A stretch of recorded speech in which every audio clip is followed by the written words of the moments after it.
Why did you leave a clump out there? Copyright 2012, Don Beasley. Read by the author. Why did you leave a clump out there? Sometimes in the middle of cultivated fields, you will see a small clump of brush and trees. Have you ever wondered why the farmer left them there? Have you ever asked? Katrina Kittlekooch did. She was curious about a clump in the middle of her great-grandfather's fields, and she asked about it. "Father," Katrina said, "why is there a clump in the middle of great-grandfather's fields?" "Maybe the trees are too tough for anybody to pull out," her father answered. Katrina wanted a second opinion. She went to her grandparents' room, knocked on the door, and when the door opened, she said, "Grandfather, why is there a clump in the middle of great-grandfather's fields?" "Maybe those trees are his favorites, and he wants to leave them alone," her grandfather answered.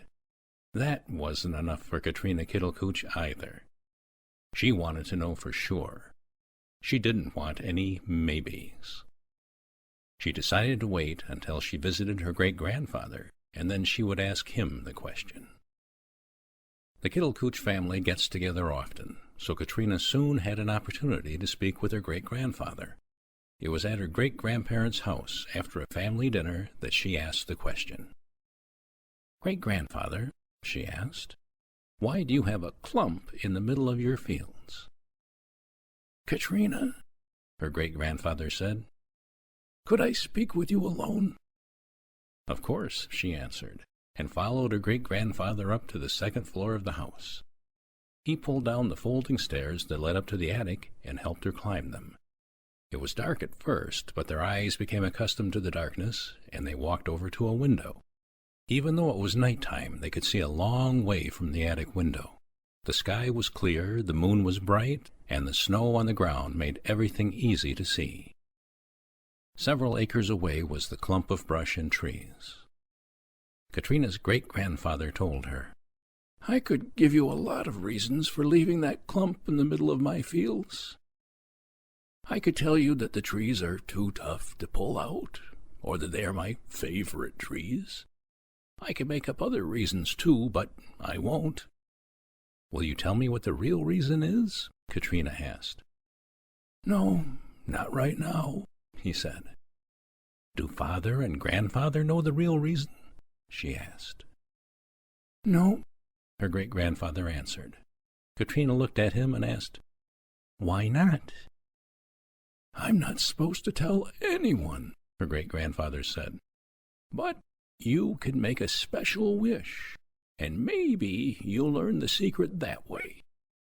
Her great-grandfather pointed at a star and said, "Look up there." Katrina looked. "That's the first star tonight," he said.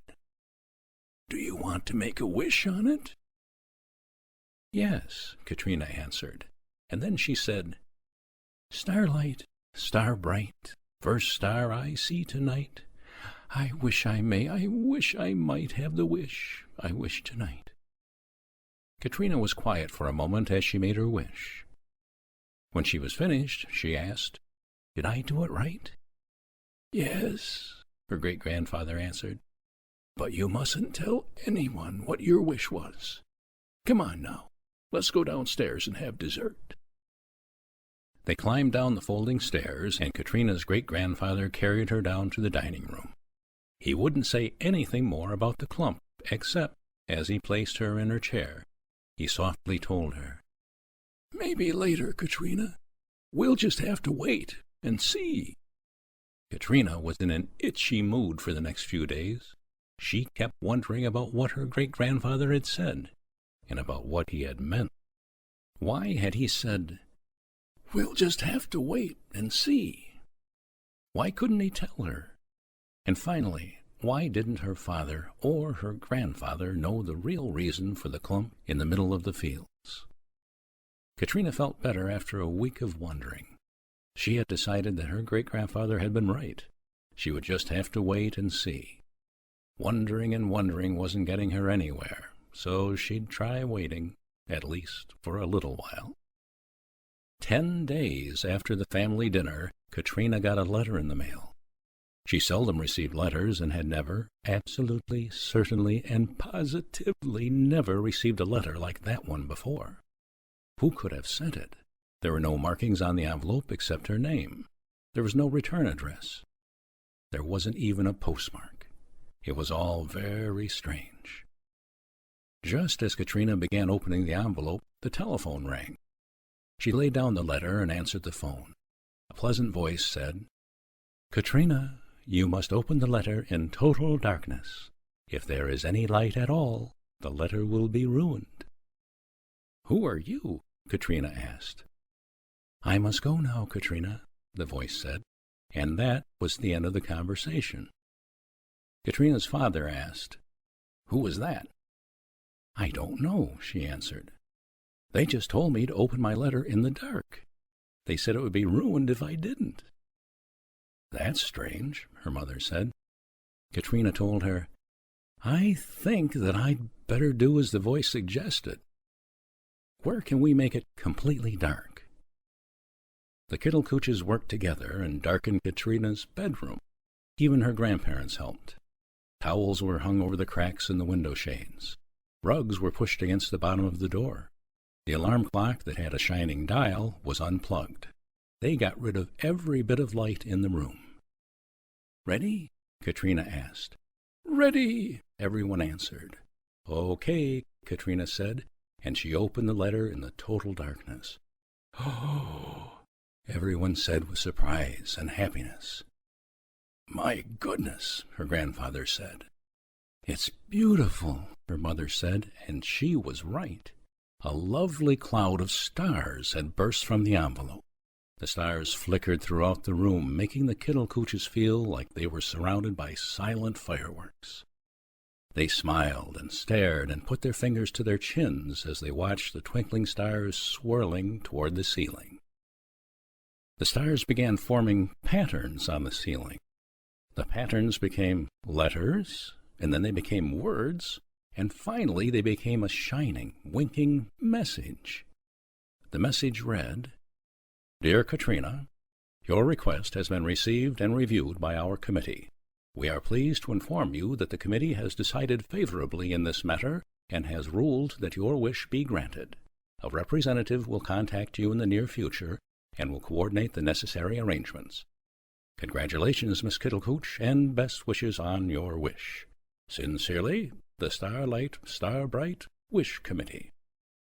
"What does it mean?" Grandmother Kittlekooch asked Grandfather Kittlekooch. "I think it means that Katrina got her wish," Grandfather Kittlekooch said. "What wish?" the grandmother said. "Oh, you mustn't ask that," the grandfather said. "You must never ask someone to tell you what they wished for. A wish won't come true if you talk about it." The grandmother then asked, "Are you sure?" "Very sure," Grandfather Kittlekooch told her. No one asked Katrina anything about her wish, because they all wanted it to come true. Official notice or no official notice, they didn't want to take any chances. "Father," Katrina said, "how are we going to leave the room?" "We'll just open the door," her father answered. "But won't that let the light in?" she asked. "And won't that ruin the letter?" They all thought about that. Katrina was right. If they opened the door, or even if they opened the window, the letter would be destroyed. "Well," her father said, "I suppose that we could wait until nighttime, and then we could open the door without letting any light into the room." "Nighttime is a long ways away," Grandfather Kittlekooch said, "and I don't think that we are supposed to save the letter. I think that it was meant to be a special letter, and was meant only for us. What do you think, Katrina?" Katrina thought for a moment. She wanted the letter, but she didn't want to be impolite. She didn't want to upset the Starlight Starbright Wish Committee. She decided that the committee would want her to let the letter go. If they had wanted her to keep it, they would have sent an ordinary letter. "I think that we should open the door right now," Katrina said quietly and a little sadly. Katrina's father pulled the rug back from the bottom of the door, turned the doorknob, and let light enter the room. The message and the stars drifted out of sight the same way that nighttime disappears when morning comes. Only the envelope was left, and Katrina carefully put it away in a drawer. "What do we do now?" Katrina asked her father. "We just wait," he answered. "The message said that a representative would be contacting you, but it didn't say when." "It said in the near future," Katrina reminded her father. "That could mean a few weeks," Grandfather Kittlekooch said, "so don't get your hopes up right away.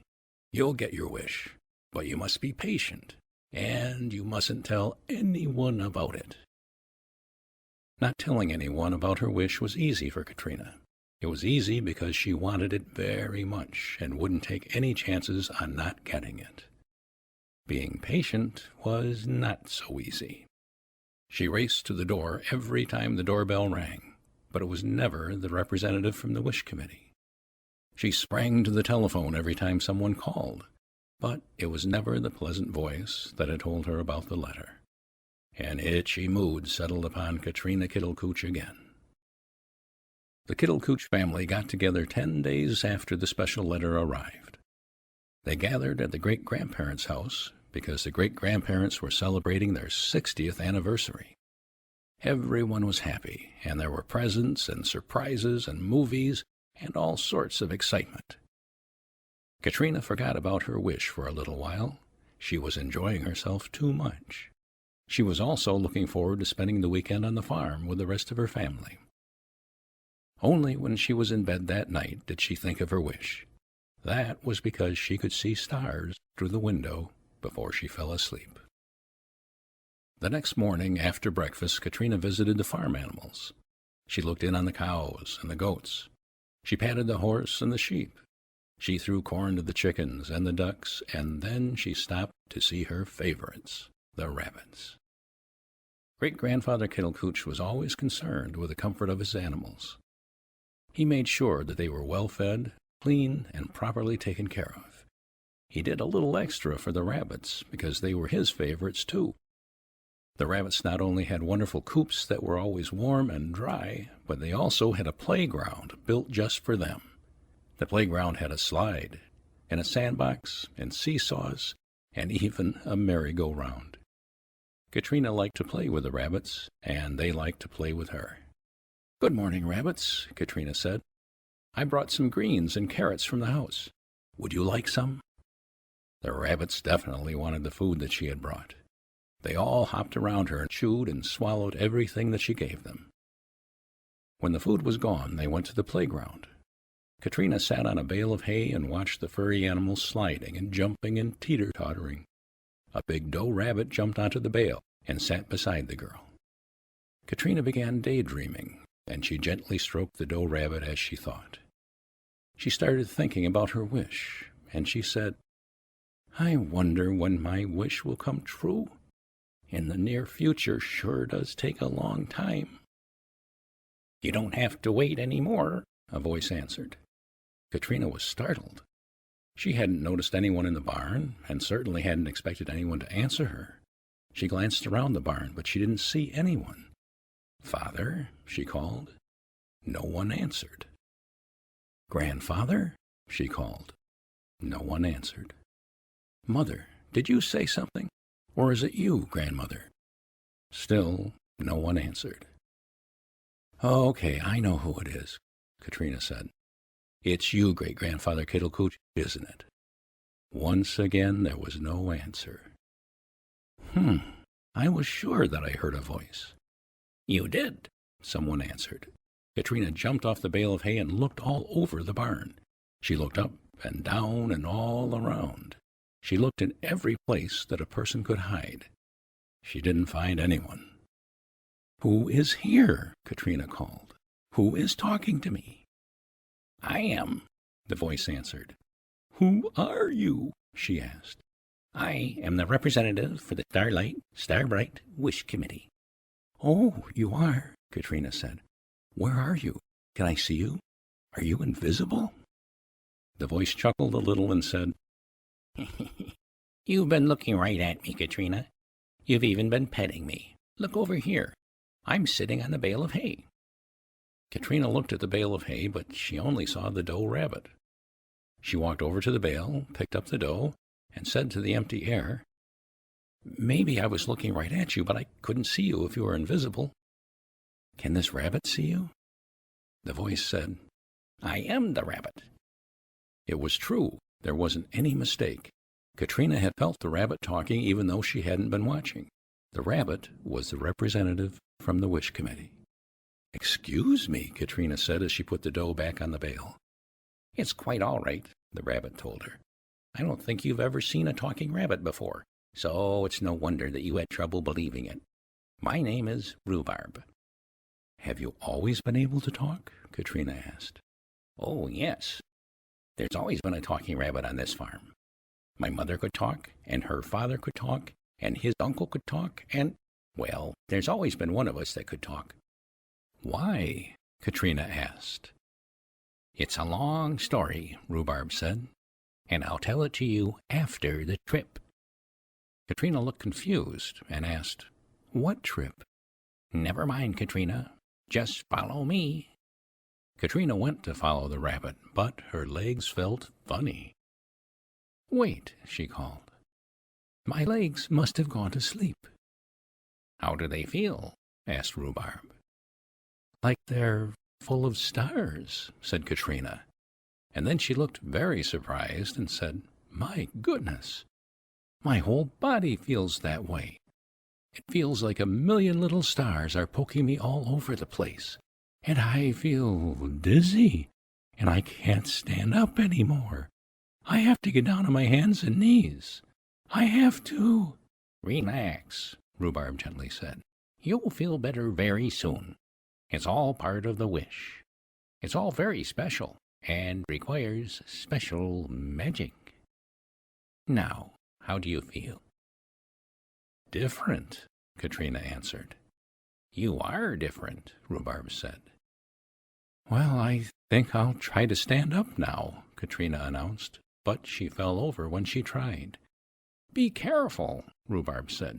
"You're not supposed to stand on two legs any more." "What?" Katrina said in surprise.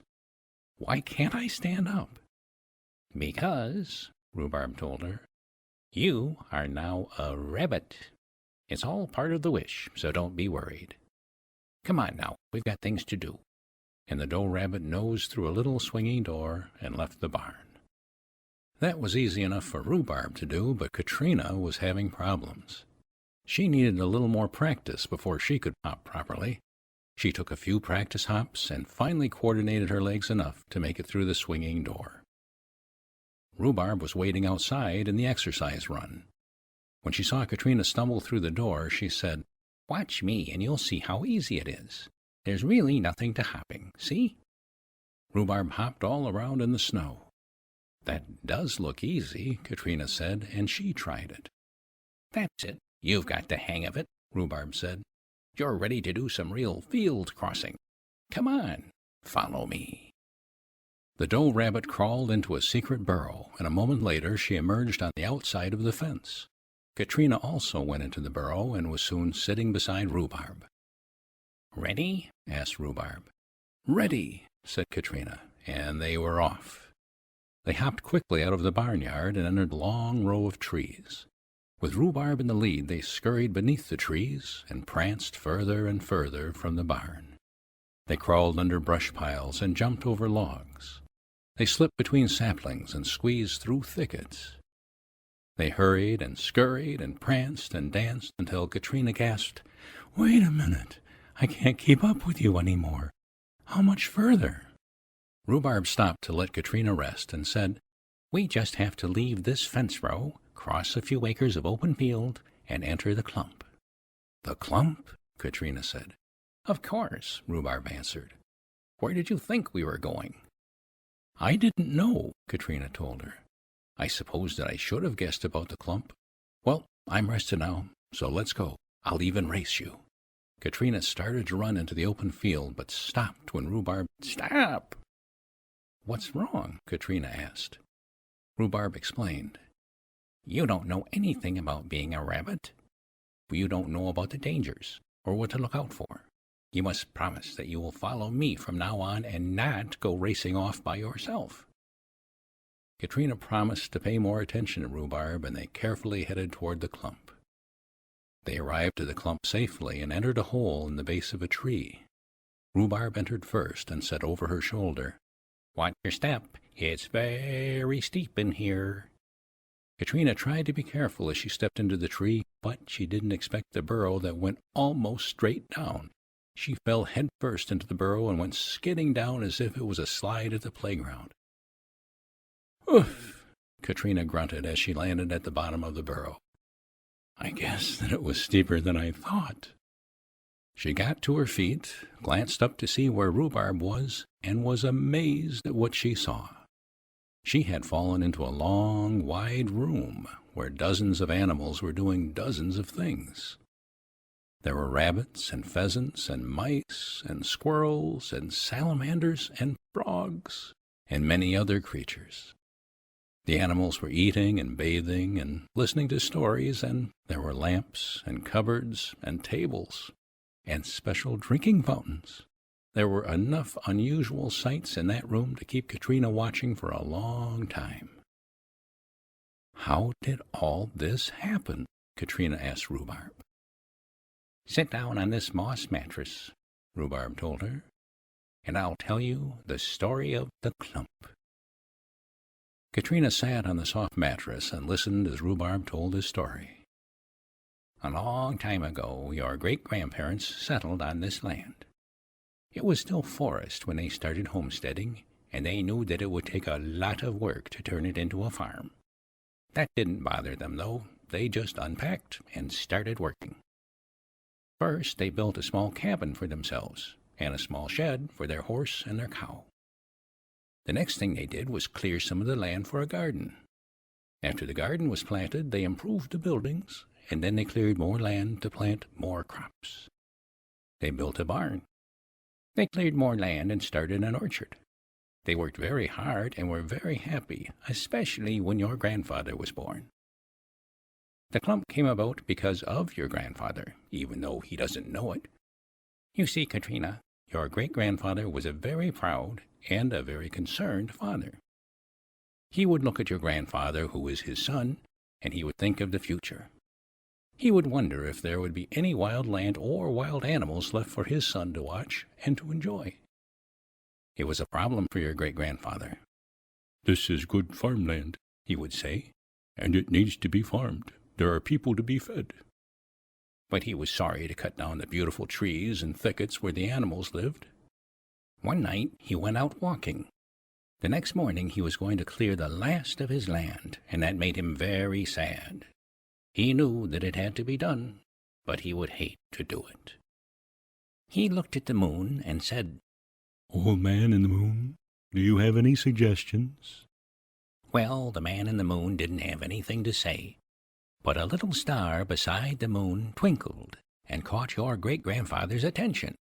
He looked at that star, which was the first star that he had seen that night, and said, "Starlight, star bright, first star I see tonight.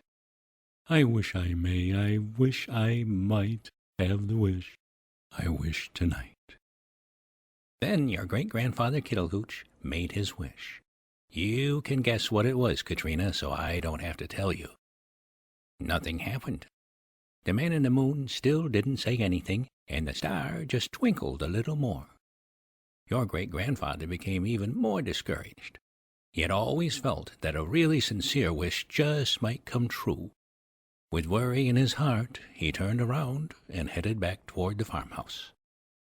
Something made a noise in the darkness. Your great-grandfather stopped and listened. He heard the noise again. He stepped closer and listened as hard as he could. The noise was a small voice that was saying, "Kittlekooch." Your great-grandfather whispered, "What?" And the voice answered, "You're going to get your wish. All you have to do is bring your tractor and some digging tools to this place in the morning, okay?" Of course, your great-grandfather agreed to return in the morning. Rhubarb the rabbit stopped talking for a moment and scratched one of her ears with a big back foot.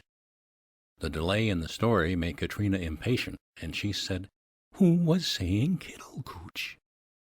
"It was the first of the talking rabbits," Rhubarb answered. "That was Randolph the First. He's a distant relative of mine, and the first representative for the Wish Committee in this area. What an honor that was!" "Does the Wish Committee have a lot of representatives?" Katrina asked. Rhubarb said, "Oh, yes, several. Let's not get sidetracked, however. I'm not finished with my story. As I said, great-grandfather agreed to return in the morning, and return he did. The sun was just peeking over the horizon as he chugged out of the barn on his tractor. He drove back to the place where he had heard the voice, shut off the tractor, and waited. He didn't have to wait for very long. Randolph the First hopped out of the brush and introduced himself. He said, 'Mr. Kittlekooch, I am the representative from the Starlight, Starbright Wish Committee. You made a wish last night, and I'm here to help you get it. Let me tell you what we're going to do.' Rhubarb the Rabbit then told Katrina Kittlekooch the secret of the clump. She told Katrina how all the animals had gotten together with her great-grandfather, and how they had constructed an underground village. They piped water and electricity from the farmhouse to the maze of tunnels. Everyone helped. Everyone worked furiously through the nights. They dug and built furniture and put in lights. Apartments were designed for each type of animal. Storerooms were excavated to be filled at harvest time. Great-grandfather Kittlekooch was the only human who ever knew what had gone on. That was one of the terms of the Wish Committee. The committee had insisted that they be consulted before any other humans were told the secret. The lives of too many animals were at stake. There are dangerous people in the world, people who would try to capture so many animals in one place. That was too much of a chance to take. Animals moved into the underground village when it was finished. They stayed all year round because there was always a supply of water and food. The storerooms were large and were stocked with corn, alfalfa, grains, and nuts. No one ever went hungry. Soon the clump was the only wild land on the farm. Still, there were plenty of wild animals for Grandfather Kittlekooch and his son, Father Kittlekooch, to grow up with. Preserving the animals had been the whole reason for the clump. It had been successful. "So you see, Katrina," Rhubarb said, "that is why your great-grandfather had you wish upon a star. That was his way of asking the Wish Committee to let you know the secret. You must be a very special person. No ordinary human would ever be selected." "I'll never tell anyone," Katrina quickly said. "I know you won't," the Doe Rabbit told her. "The committee wouldn't have chosen you if they had thought you would tell. Do you have any questions?" "Yes," Katrina said. "Do the animals always stay down here?" "No, only when they need safety or shelter. They come and go all the time. No one has to stay down here. They're all free to go upstairs whenever they want to. We even have a skating rink up above. Would you like to see it?" "Yes," Katrina said excitedly. They entered the steep burrow and climbed upward until they emerged from the base of the hollow tree. Katrina then followed Rhubarb to the opposite end of the clump, where there seemed to be a bare spot with no trees or weeds sticking through the snow. "Here we are," Rhubarb said. Katrina looked at the bare spot that was covered with snow and asked, "Where's the skating rink?" "Under the snow, of course," Rhubarb said. "We have to plow the snow away before we can go skating." Katrina thought for a moment, but she couldn't begin to guess how they would plow the snow off the ice. She asked, "How do you plow?" Rhubarb pulled a big piece of bark off a fallen log and said, "With a homegrown snow blade. Don't just stand there. Help me push." They stuck the bark in the snow, butted their heads against it, and became a furry snowplow. It was easy. The ice was clear after a few minutes of work, and several animals immediately began to play on it. Some made skates out of sticks with vines for ties. Some animals played crack the whip with an old piece of rope. A few of the rambunctious animals dove onto the ice and spun across the rink on their bellies. It was all great fun, with the winter sun making everything bright, and making the clean snow glisten in the air as the animals jumped and rolled and pranced. They played all day, pausing a moment here for rest and a moment there for food, but always going back for more antics on the ice. They might have played into the night if the danger alarm hadn't sounded suddenly. It was the blue jay's call that stopped the party. He was the sentry who sat high in a crow's nest and warned of intruders. When he saw two men approaching the clump, he screamed out the signal, and the animals responded. Rhubarb directed other rabbits as they plowed the snow back onto the ice. The pheasants used their long tails to smooth the snow and to wipe away the tracks. Mice scattered the sticks and the vines that had once been ice skates. A raccoon put the bark back on the fallen log. A sparrow flew high into the air and made sure that everything had been done properly. After all signs of the party were cleared away, the animals quickly entered the hidden burrow and disappeared. Katrina went to follow them, but Rhubarb stopped her and said, "No, Katrina, it's time for us to leave." "Do we have to?" Katrina asked. "Yes, it's getting late," Rhubarb told her. "There is only one last detail to be taken care of." "What is that?" Katrina asked.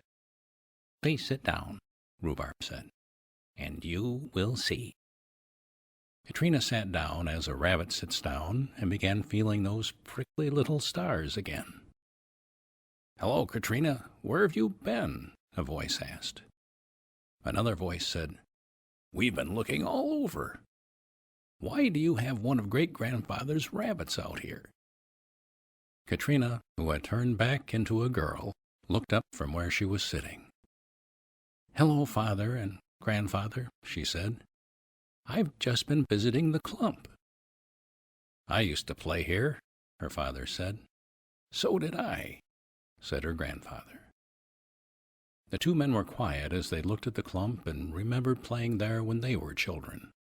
They understood how Katrina felt. "You carry the rabbit," Father Kittlekooch said to Grandfather Kittlekooch, "and I'll carry the little wanderer." The sun went down as the two men carried the girl and the rabbit across the fields. Nighttime fell around them, and Rhubarb went to sleep in Grandfather's arms. The rabbit didn't hear Grandfather ask Katrina, "Do you know something that your father and I don't know?" "I think so," Katrina answered. "Do you think you could tell us what it is?" asked her father. Katrina looked to Rhubarb for advice, but the rabbit was asleep. She remembered what her great-grandfather had done, and she looked at the man in the moon. There, next to the moon, was the first star of the night. Katrina smiled at the two men and said, "Look, there's a star. Do you want to make a wish? Maybe you can learn the secret that way." Both men smiled back at her and didn't ask any more questions. That was how Katrina Kittlekooch learned the secret of the clump.